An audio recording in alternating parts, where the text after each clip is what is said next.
చిట్టమ్మ, నేనప్పుడు fodder development కోసం సైలేజ్ని promote చేస్తే అది పెట్టుకొని వర్కౌట్ చేసి చేసింది. ఈ మధ్య ఇలాంటి వాళ్ళు చాలా ఇబ్బంది పెడితే ఆ ఇబ్బందుల్లో టెన్షన్లో నేను ఇచ్చిన మెషిన్లోనే పడిపోయి చేయబోయే పరిస్థితికి వచ్చింది. చాలా బాధ వేస్తుంది. ఇలాంటివన్నీ చాలా సంఘటనలు జరిగాయి. నేను ఎవరిని బ్లేమ్ చేయడం లేదు, కానీ ఇలాంటి వాళ్ళు చాలామంది నష్టపోయే పరిస్థితికి వచ్చారు.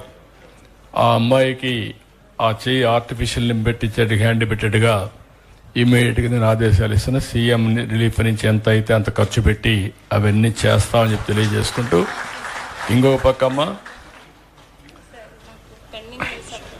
ఎంత రావాలమ్మా?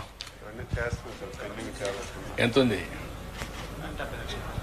70 లక్షలు.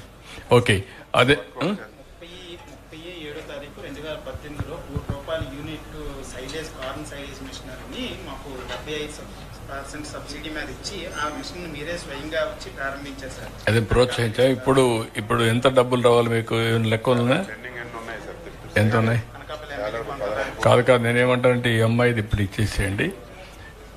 నేను ఇప్పుడే మినిస్టర్ గారికి, సెక్రటరీకి ఆదేశాలు ఇస్తాను, డైరెక్టర్కి ఆదేశాలు ఇస్తున్నా.